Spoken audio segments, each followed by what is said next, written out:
बिस्मिल्लाहिर्रहमानिर्रहीम। बाज़ औक़ात कुछ वाक़यात हमारी ज़िंदगियों में इस तरीके के भी हो जाते हैं कि उसको इंसानी अक़ल तस्लीम करने से कासिर होती है और हम उसको समझने पर मजबूर हो जाते हैं एक वहम।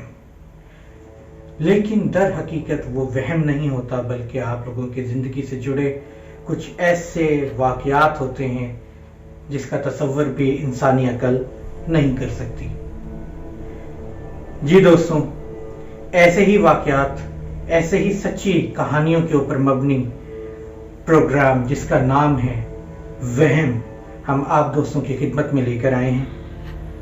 इंटरनेट के ऊपर, यूट्यूब के ऊपर बहुत सारे प्रोग्राम होंगे जो हॉरर स्टोरीज़ के ऊपर मबनी हैं, लेकिन तमाम यूट्यूब चैनल्स के ऊपर जो वाक़यात सुनाए जाते हैं ज़रूरी नहीं कि वो हकीकत में मबनी भी हों।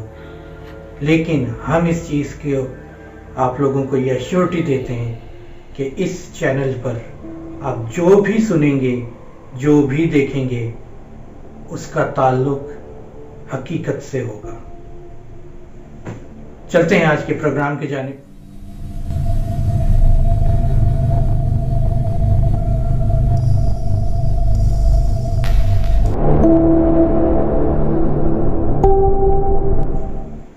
जी दोस्तों, तो बात कुछ ऐसी है कि ये वाक़या आज से कोई 5 साल पहले किसी और के साथ नहीं बल्कि मेरे अपने साथ पेश आया।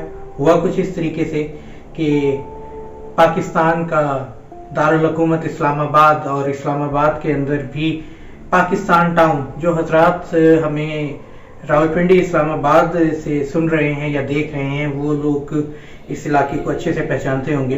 पाकिस्तान टाउन में ये वाक़या पेश आया। हुआ कुछ इस तरीके से कि जी मैं अपने एक अजीज़ हैं उनसे मिलने के लिए गया। उनको घर जो था वो चेंज करना था, रेंट के ऊपर रहा करते थे, उन्होंने रेंट पर घर तब्दील करना था। तो उन्होंने मुझे कहा कि बेटा ऐसी बात है कि हम लोग घर देखने के लिए जा रहे हैं, तो तुम भी साथ में चलो। यहाँ पे 2-3 घर हैं तो करीब में ही, जहाँ पे वो रहा करते थे पाकिस्तान टाउन में, तो वहाँ पर चलो और हमें साथ में मशवरा भी दे देना कि तुम्हें कैसा लग रहा है। तो मैंने कहा बिल्कुल ठीक हो गया, मैं उनके साथ चला गया। कुछ घर देखे। असल में वो इलाका जो था दोस्तों, वो उस वक्त नई नई आबादी थी और वहाँ पर अभी काफ़ी सारी न्यू कंस्ट्रक्शन हो रही थी। तो जब हम वहाँ पर गए तो वहाँ पर जनाब बहुत सारे हमने घर देखे, और जब आखिर में घर की तरफ हम जाने लगे तो वो घर बिल्कुल अंधेरा पड़ा हुआ था और वो बाकी तमाम आबादी से ज़रा हटकर भी था। है बिल्कुल भी कोई हॉरर वाइब्स नहीं आ रही थी, कोई भी किसी किस्म की भी कोई परेशानी नहीं फील हो रही थी। लेकिन जब हम उस घर में पहुंचे तो घर बिल्कुल अंधेरा पड़ा हुआ था। रात का कोई टाइम था, 10 से ऊपर का टाइम होगा, सर्दियां थी। तो रावलपिंडी इस्लामाबाद के अंदर या नॉर्दर्न एरियाज ऑफ पाकिस्तान के अंदर 10 बजे रात को सर्दियों के अंदर काफ़ी ज़्यादा रात कंसीडर की जाती है, क्योंकि सर्दी बहुत पड़ती है। तो सारे लोग जो हैं वो नॉर्मली दुकानें वगैरह भी बंद करके और गलियों मोहल्लों में भी खाली हो चुका होता है, घरों में होते हैं। और जब कहीं नई आबादी हो तो वहाँ और ज़्यादा सुनसान माहौल होता है। ऐसे ही कुछ माहौल था। खैर हम लोगों ने जाके बेल की तो थोड़ी देर में अंदर से एक साहब बाहर आए। वो बेसिकली वहाँ पर केयर टेकर थे, वो वहाँ पर रखवाली करने के लिए उनको रखा गया था। बेसिकली वो सिक्योरिटी गार्ड थे। उन्होंने हमसे पूछा, हाँ जी। तो हमने बताया कि जी रेंट के ऊपर ये मकान अवेलेबल है, तो हम लोग घर देखने आए थे, तो क्या आप दिखा सकते हैं? उन्होंने कहा जी बिल्कुल दिखा सकते हैं, आप आ जाएं अंदर। हम अंदर चले गए। हमने नीचे का घर देखा, बहुत अच्छा था, सही से मुनासिब। फिर हमें ये पता चला कि जी इसके ऊपर डबल स्टोरी था, दूसरी स्टोरी भी देखने चले गए, वो भी देख लिया। उसके बाद डबल स्टोरी के बाद ऊपर खुली छत थी। अच्छा दोस्तों, मेरी एक आदत है कि अगर मैं कभी भी कोई घर देखने के लिए जाता हूँ तो मैं उसको पूरी छत तक जाता हूँ, मतलब मैं छत देखना चाहता हूँ। नो आइडिया, चाहे घर खरीदना की ज़रूरत पड़ रही हो या वो रेंट के ऊपर भी चाहिए हो, लेकिन छत मैं इसलिए देखता हूँ कि ओवरऑल पूरा रकबे का आइडिया हो जाता है कि जी ऊपर से छत कितनी खुली है। इंसान को सर्दी हो गर्मी हो, छत के ऊपर आना जाना लगा रहता है। कपड़े धोकर फैलाने हों या वैसे ही आपको बैठना हो शाम को फैमिली के साथ चाय वगैरह पीनी हो तो आपको छत देखनी होती है। तो मैंने अपनी फैमिली, जो कि नीचे अंकल वगैरह की फैमिली आई हुई थी, वो लोग अभी नीचे वाले पोर्शन देख रहे थे, मैंने जरा सरसरी से देखा, क्योंकि मैंने तो घर नहीं लेना था, मैं तो जस्ट उनको एक मशवरा देना था। तो मैं जस्ट देखते देखते मैंने कहा कि चलो मेरा तो हो गया नीचे का, तो मैं ऊपर छत पे भी चला जाता हूँ। अच्छा जनाब, जब मैं छत पे जाने लगा तो मेरे साथ कोई भी नहीं मौजूद था, किसी ने तवज्जो भी नहीं दी, क्योंकि हर बंदा ही वहाँ पे फिर रहा था। और सिक्योरिटी गार्ड अंकल भी, उन्होंने भी मुझे कुछ नहीं कहा, वो भी अंकल के साथ बाकी कमरे वगैरह दिखाने पे थे, बिजी थे। मैं जनाब गया छत पे, छत का दरवाज़ा खोला, छत का दरवाज़ा खोल के जिस वक्त मैं छत पर पहुंचता हूँ तो मैं क्या देखता हूँ कि छत के एक कोने के ऊपर एक खातून खड़ी हुई है। दोस्तों ये बात अभी आप लोगों को बता रहा हूँ तो वल्लाह मेरे हाथ के रोंगटे अभी भी खड़े हो रहे हैं। मुझे ये सोचकर दोबारा रोंगटे खड़े हो गए कि मेरे साथ हुआ क्या था। मैंने देखा कि छत के एक कोने के ऊपर कोई खातून खड़ी हुई है, जिनके बाल खुले हुए थे और गालबन सफेद रंग का सूट पहना हुआ था। अच्छा, मैं इतनी डिटेल्स अगर आप लोगों को बता रहा हूँ तो मैं ये भी बताता चलूँ कि मैं क्यों बता रहा हूँ। वैसे तो छत पे अंधेरा था, रात का टाइम था, लेकिन वो जिस तरफ खड़ी हुई थी तो आसपास के इलाकों से जो रोशनी वगैरह आती है, जो स्ट्रीट लाइट्स की रोशनी आती है, उससे अंदाजा हो जाता है इतनी रोशनी ऊपर उस कोने के ऊपर थी कि वो मुझे ये सारी चीजें नजर आ गई। मैंने सोचा कि यार इतनी ठंड में एक खातून ओपन छत के ऊपर इस तरीके से एक कॉर्नर के ऊपर खड़ी हुई है, तो थोड़ा सा अजीब लगा मुझे। तो फिर मुझे ये हुआ कि हो सकता है कोई मेहमान आई हुई हो इनकी, या घर तो खाली है, तो ये जो सिक्योरिटी अंकल है, सिक्योरिटी गार्ड अंकल, इनके कोई घरवाली होंगी, इनकी बेटी हो सकती है, कोई भी हो सकता है, इनकी कोई मेहमान होंगी। लेकिन दोस्तों जो भी था वो छत के कॉर्नर के ऊपर क्यों खड़ा हुआ था? मैं उनकी तरफ जाने की कोशिश की, थोड़ा सा कदमों की चाप गई सब कुछ, बट वो खातून जैसी स्टिल खड़ी हुई थी वैसी ही स्टिल खड़ी रही।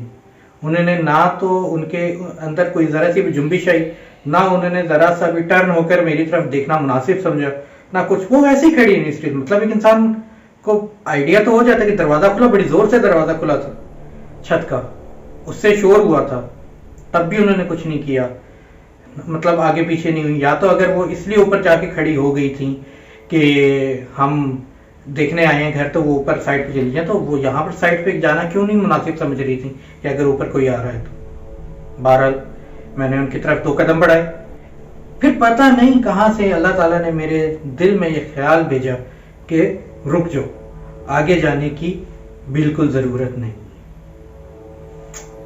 मैं वहां पर रुक गया।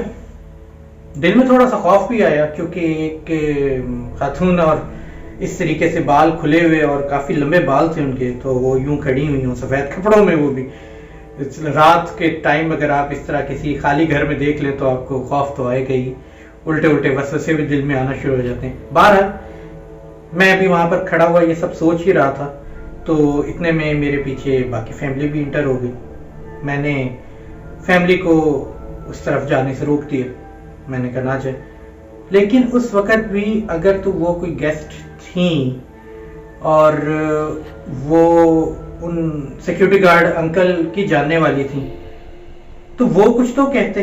उन्होंने कुछ भी ऐसा तस्करा नहीं किया, कोई भी ऐसी बात नहीं की कि भाई इस कोने में कोई, बल्कि मैंने रोका। और मैंने क्यों रोका वो मैंने आप लोगों को बता दिया है कि मैं खुद भी जाने से रुक गया था। वहां पे मेरे दिल में ऐसा ख्याल आया था कि यहाँ पर जाना मुनासिब नहीं है।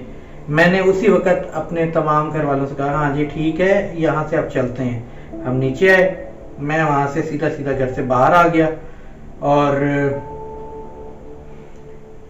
खैर उसके अलावा कुछ मेरे साथ ऐसा नहीं हुआ, लेकिन जाते जाते भी मैंने पलट कर एक मर्तबा देखा था, वो मोहतरमा वहीं पर मौजूद थी और उनका रुख उसी साइड पे था और वो उसी तरीके से खड़ी हुई थी जिस तरीके से मैंने पहली मर्तबा इंटर होते हुए देखा था।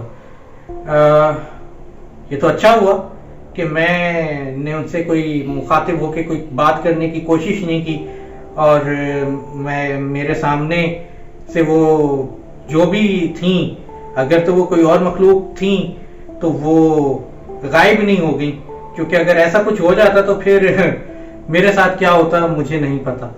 तो अल्लाह ताला का करम हो गया कि अल्लाह ताला ने मेरे दिल में एहसास डाल दिया कि आगे मत जाओ। तो दोस्तों, आज तक मैं इस बात पर कंफ्यूज होता हूँ कि क्या वो एक वाकई में कोई खातून खड़ी हुई थी, कोई इंसान थी, या फिर महज मेरा एक वहम था। ये सारा कुछ आप लोग बताइएगा दोस्तों।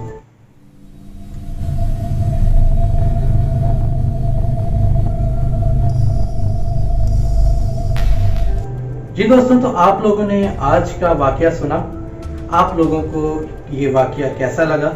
और अगर आप दोस्तों में से किसी और के साथ भी इस तरीके का कुछ वाकया हुआ है तो वो प्लीज़ हमें, ये आप लोगों के नीचे ईमेल एड्रेस आ रहा है, इसके ऊपर आप लोग अपने वाकयात हमें ऑडियो फॉर्म में या बेशक टेक्स्ट फॉर्म के अंदर भेज सकते हैं, ईमेल्स भेज सकते हैं। हम आप लोगों के वाकयात को अपने प्रोग्राम में ज़रूर शामिल करेंगे। और जाते जाते सिर्फ ये कहता चलूँगा कि दोस्तों, अपना बेहद ख्याल रखें। ये मखलूक़ात हमसे डबल तादाद में हमारे इर्द गिर्द मौजूद हैं। अल्लाह ताला का लाख लाख शुक्र है कि हमारी आंखों के ऊपर अल्लाह ने पर्दे भी लगाए हुए हैं कि हमें ये नज़र नहीं आती। और कभी दिल मजाक में या शौकिया कोशिश भी मत करिएगा कि आप इन लोगों को इंटरेक्ट करें या इनके साथ इनको देखने की कोशिश करें, क्योंकि हमारी जो ज़िंदगियां हैं अल्लाह ताला ने हमें एक नेमत दी है और उसका ख्याल रखना हम पर फ़र्ज़ है।